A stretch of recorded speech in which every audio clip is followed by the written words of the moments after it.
নতুনহাটের সবথেকে বড় আবেগের দিন, মা মঙ্গলচণ্ডীর মহোৎসব।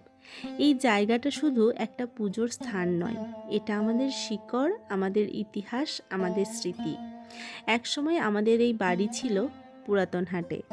বন্যার কারণে সব ছেড়ে উঠে আসতে হয়েছে নতুন হাটে, কিন্তু স্মৃতি তো থেকেই যায়।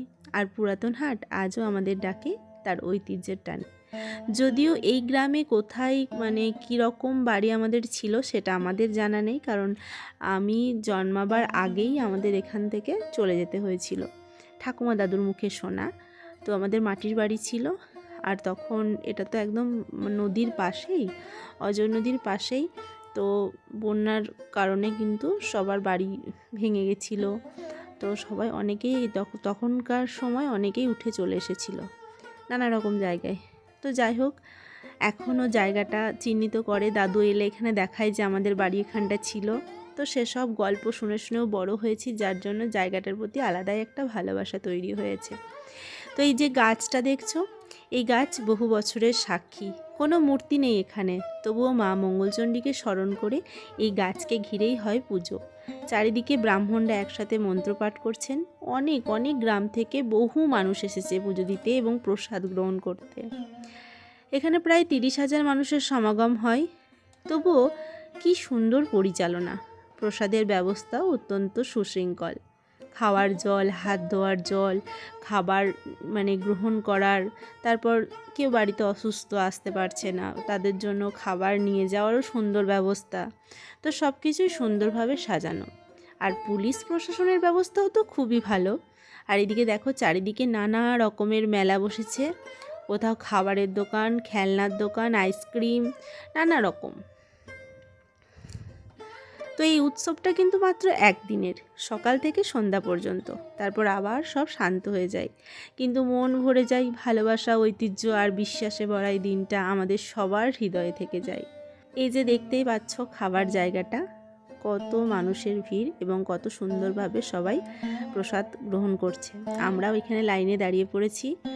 তো ঋষিত তো প্রচণ্ড ক্লান্ত হয়ে পড়েছে, রোদ গরম, তার মধ্যে আবার এরকম এত ভিড়ের মধ্যে খাবার খেতে হবে। যাই হোক, আমি 2টো চামচ নিয়ে এসেছি। প্রচণ্ড গরম থাকে, খাবারগুলো প্রচণ্ড গরম থাকে। তো ঋষিতকে নিয়ে এই ফার্স্ট টাইম ও এখানে বসে খাবে। এর আগে যখন ছোট ছিল তখন ওর জন্য টিফিনে করে নিয়ে পাশে বসে ওকে খাইয়ে দিতাম, শুধুমাত্র পায়েসটা। আর চলো, এবার প্রথমও বসে আমাদের সাথেই বসে খাবে। এখানে কিন্তু মহিলা পুরুষ দুটোরই কিন্তু আলাদা জায়গা আছে। মহিলাদের কাউন্টার আলাদা আর পুরুষদের কাউন্টার কিন্তু আলাদা। তো যাই হোক, আমরা এখন অবশেষে বসে পড়েছি, জায়গা পেয়েছি কোনো রকমে। তো এখানে সিস্টেমটা খুবই ভালো। সবাই বসে যাওয়ার পর ফার্স্ট বেল পড়বে, তারপর কিন্তু পাতা দেওয়া শুরু হবে, এবং সেকেন্ড বেল পড়বে, তখন খাবার দেওয়া শুরু করবে। তো চলো দেখতে থাকো, আশা করছি তোমাদের খুবই ভালো লাগবে।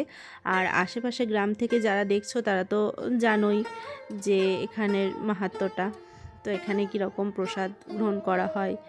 তো আশা করছি সবাই এসেছো, আর যারা আসোনি অবশ্যই চেষ্টা করো পরের বছর আসার। তো চলো এখন প্রসাদ পাবো।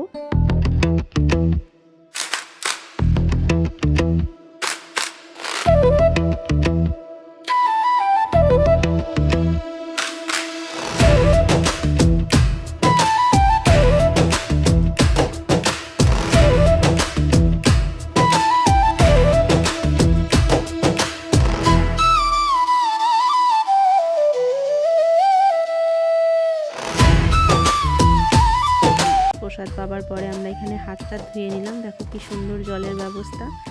এত মানুষের ভিড়, কিন্তু তবুও তার মধ্যে যেন ফাঁকা ফাঁকা, সব কিছুই সিস্টেমটা কিন্তু খুবই ভালো। তো যাই হোক, এখানে গাছের নিচে বসে পড়লাম, একটু রেস্ট নিয়ে নেব।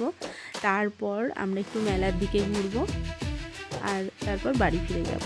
তো ঋষিতের তো সকাল থেকেই বায়না শুরু হয়েছে, কখন মেলা যাবে কখন মেলা যাবে। তো যাই হোক, এখানে মেলায় এলাম তারপর। আর দেখো, এখানে ছোটদি আর ছোট দাদুর কাছে ওখানে বায়না ধরেছে বন্দুক নেব, বাড়ি থেকে বলে এসছে আমি বন্দুক নেব। যাই হোক, ওদের কাছে একটা বন্দুক উপহার পেয়েছে, খুব খুশি। তো মেলার মধ্যে এত ভিড়, আর তার মধ্যে প্রচণ্ড পরিমাণে ধুলো, একদমই ভালো লাগছে না। আর তারপর খাওয়া দাওয়া করেছি। তো এরপর আমরা দেখো পুরো মেলাটা ঘুরলাম।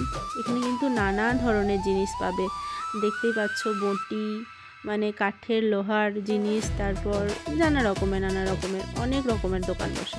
তো যাই হোক, তারপর সবাই মিলে একটা করে আইসক্রিম, প্রচণ্ড গরম করছিল, তো সবাই মিলে একটা করে আইসক্রিম খেয়ে এখন আমরা বাড়ি ফিরে যাব। তো চলো আজকে ব্লগটা এখানে এন্ড করব। ভিডিওটি তোমাদের কেমন লাগলো অবশ্যই কমেন্ট করে জানাবে, আর ভালো লাগলে একটা লাইক এবং সাবস্ক্রাইব করবে। তো চলো আজকের মতো tata, bye bye and take care. সবাই ভালো থাকবে, সুস্থ থাকবে, পরিবারের সবাইকে নিয়ে হ্যাপি থাকবে।